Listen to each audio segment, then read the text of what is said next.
Okay, अब हम लोग बात करेंगे रेजिस्टिविटी का। ठीक है, रेजिस्टिविटी यहाँ से देखेंगे, ये आपका रेजिस्टिविटी। ठीक है, रेजिस्टिविटी के बारे में बात कर रहे हैं। ये बहुत इंपॉर्टेंट आपका VVI दम, बहुत इंपॉर्टेंट, मोस्ट इंपॉर्टेंट।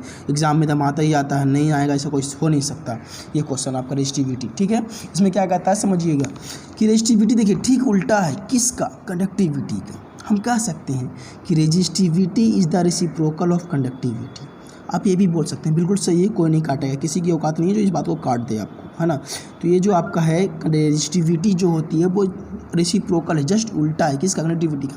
कनेक्टिविटी क्या बताती है कि किसी मटेरियल से कितनी आसानी से करंट जाएगा, कितनी आसानी से करंट जाएगा, और ये बताएगा आपको कि इस मटेरियल से कितनी कठिनाई से करंट जाएगा। बात समझें, कंडक्टिविटी आपको क्या बताएगा कि इस कंडक्टर से कौन सी मटेरियल से कितनी आसानी से करंट का फ्लो होगा, और ये आपको बताएगा आपको कौन सी मटेरियल से है ना, कौन सी कंडक्टर से कौन सी मटेरियल से कितनी कठिनाई से करंट जाएगा। अगर कोई भी आपको एक पता हो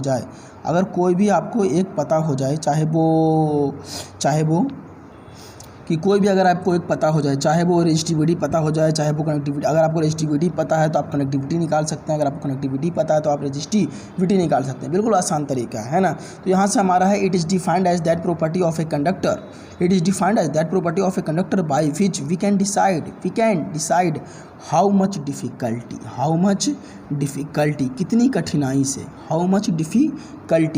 कठिनाई से electric current flow through that material, कि उस मटेरियल से कितनी कठिनाई से आपकी करंट जाएगी, इस बात को आपको बताएगा। बात समझें, कितनी कठिनाई से इलेक्ट्रिक करंट जाएगी इस बात को आपको बताएगा कौन, रेजिस्टिविटी।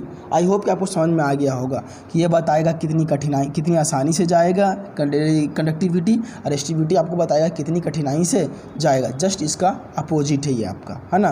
तो हम कह भी सकते हैं कि the reciprocal of conductivity is called resistivity, है ना। ये आपका है। तो यहाँ से हम करते हैं how much difficulty electric current flow through that material. फिर जब ये it is denoted by rho, इसे हम लोग रो से डिनोट करते हैं। याद होगा हम लोग जब पढ़े थे डेंसिटी वगैरह में तो हम लोग रो से लिखते थे 9th क्लास में डेंसिटी को, है ना। आज यहाँ रो का मतलब होगा हमारा रेजिस्टिविटी, याद रहे आपका।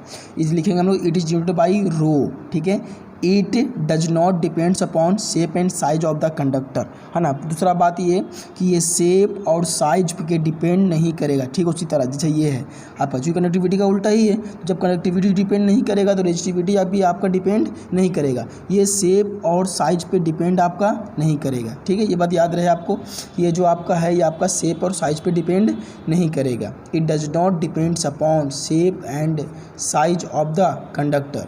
आगे हमारा है, it only depends upon nature of material and temperature. ये बात आपको याद रखना है, दिमाग में गांठ बांध लेना है कि ये जो आपका डिपेंड करेगा नेचर ऑफ मटेरियल पे और एंड टेम्परेचर पे, ये दोनों पे ही डिपेंड करता है आपका ये रेजिस्टिविटी। ठीक है, आई होप कि समझ में आ गया होगा। अगर आपको समझ में नहीं आ गया होगा तो आप हमें अलग से आप हमें ग्रुप में भेज सकते हैं। रेजिस्टिविटी याद यही रखना है, कंडक्टिविटी किसी मटेरियल से कितनी आसानी से करंट जाएगा, ये प्रॉपर्टी होती है किसी भी कंडक्टर का, किसी भी मटेरियल का अपनी एक प्रॉपर्टी होती है कि किस मटेरियल से कितनी आसानी से करंट जाएगा। इस बात को तय करेगा आपका कौन, कंडक्टिविटी, और किस मटेरियल से कितनी कठिनाई से करंट जाएगा इस बात को तय कौन करेगा, रेजिस्टिविटी। और दोनों एक दूसरे का रेसिप्रोकल है ना। याद रहे थोड़ा सा कि रेजिस्टिविटी का यूनिट होता है ओम इंटू मीटर। ठीक है, और आपका कंडक्टिविटी का डेफिनेशन होगा ओम इन्वर्स और मीटर इन्वर्स, है ना। तो ये जो आपका जो होता है जो आपका रेजिस्टिविटी होता है, लेकिन हर एक रेजिस्टिविटी जो होता है आपका एक पार्टिकुलर टेम्परेचर पे क्या रहता है, फिक्स रहता है। जैसे कि आप देखा होगा कि किताब वगैरह में अगर आप देखेंगे तो रेजिस्टिविटी का जो वैल्यू होता है ना वो आपका दिया हुआ होगा और फिक्स वैल्यू होगा। किसी पर आप देखिएगा NCERT में एक 20 डिग्री सेल्सियस पे आप देखिए, गौर कीजिएगा कि 20 डिग्री सेल्सियस पे जितने भी आपका सिल्वर है, कॉपर है, एल्युमिनियम है ना, सभी का 20 डिग्री सेल्सियस पे रेजिस्टिविटी का वैल्यू दिया हुआ होगा। वो एक्सपेरिमेंट करके निकाला है। ठीक है, अब वो फार्मूला वगैरह से आगे 11th में तो 12th में फार्मूला होता है, वो सब फार्मूला से निकाला है। ठीक है, और निकालने के बाद वो डाटा को फिक्स कर दिया है। उस डाटा से हम लोग ये तय कर लेते हैं, देख लेते हैं रेजिस्टिविटी जिसका ज़्यादा होगा वो कंडक्टर उतना अच्छा नहीं है कि नहीं, लेकिन जिसकी रेजिस्टिविटी कम है वो कंडक्टर ज़्यादा अच्छा है। हम बोल सकते हैं कि जिसकी रेजिस्टिविटी कम है मतलब उसकी कनेक्टिविटी ज़्यादा होगी, तो आप करंट का फ्लो आसानी से होगा। तो आप SC वर्मा हो, चाहे एस चांद हो, चाहे आपको पास कोई भी किताब हो साइंस का, है ना, जैसे मान लीजिए आपके पास NCERT हो तो NCERT किताब में आप देखिएगा कि वो एक मतलब कि एक आपकी रेजिस्टिविटी का एक 20 डिग्री सेल्सियस पे एक आपका लिस्ट होगा, ठीक है। उस लिस्ट को आप ज़रा देख लीजिएगा, उससे भी बहुत सारा क्वेश्चन रहते हैं, मतलब कि कौन सा कंडक्टर कौन ज़्यादा, मतलब कि किसका कनेक्टिविटी ज़्यादा है, किसका कनेक्टिविटी कम है, वो आपको डाटा देखेंगे, वो डाटा से आपको समझ में आ जाएगा, ठीक है।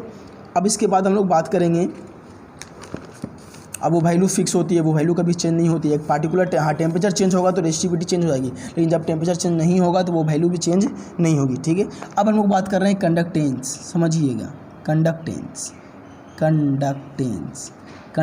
क्या है ना। कंडक्टेंस जैसे रेसिस्टेंस था, रेसिस्टेंस क्या था कि करंट को फॉलो होने में अपोज करता था, उसे हम लोग रेसिस्टेंस बोलते थे। और ये सपोर्ट करेगा, ये अपोज नहीं करेगा बल्कि उसे सपोर्ट करेगा, उसे कहेंगे कंडक्टेंस। तो हम लोग बोल सकते हैं कि रेसिप्रोकल ऑफ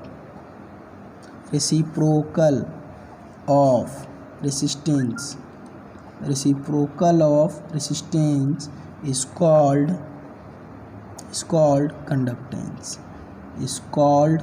कंडक्टेंस। रेसिस्टेंस का जस्ट उल्टा, इसे हम लोग लिखेंगे G से। It is denoted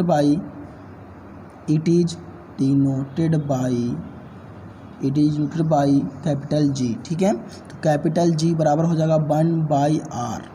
capital G का फॉर्मूला हो जाएगा यहाँ पर 1/R। R क्या आपको पता है, तो अब फॉर्मूला क्या होता है, ρl/A। तो हम पुट कर देते हैं G बराबर 1/ρl/A, ठीक है। तो यहाँ से हम लोग उल्टा कर लेंगे, तो यहाँ से चल जाएगा G बराबर फॉर्मूला हो जाएगा A/ρ×L, ये हमारा हो गया, ठीक है। या ये हमारा कंडक्टेंस का फार्मूला हो गया, ठीक है। अब यहाँ से समझिए बहुत सारा फार्मूला आप निकाल सकते हैं। अब रो का वैल्यू निकालना है तो रो का वैल्यू क्या होगा, R×A/L, ये निकल के रेजिस्टिविटी। किसी भी कंडक्टर का रेजिस्टिविटी निकालना है, रेजिस्टेंस आपको पता है, उसका क्रॉस सेक्शन एरिया पता है, लेंथ पता है, तो आप निकाल सकते हैं।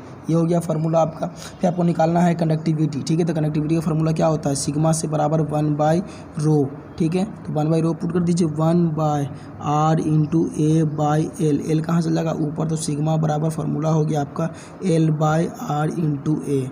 एक फार्मूला ये भी हो गया आपका L/R×A। ये हो गया कंडक्टिविटी, ये हो गया रेजिस्टिविटी, ये हो गया कंडक्टेंस, ये हो गया आपका रेसिस्टेंस। सारा फार्मूला है, आप ये इसको याद रखेंगे। इस पर बहुत सारे क्वेश्चन भी वगैरह भी बनते हैं, है ना। ये कंडक्टेंस वगैरह फार्मूला हो गया। इसका SI यूनिट होता है महो, है ना, ओम का उल्टा महो, इसको ऐसे लिखते हैं, ओम का उल्टा।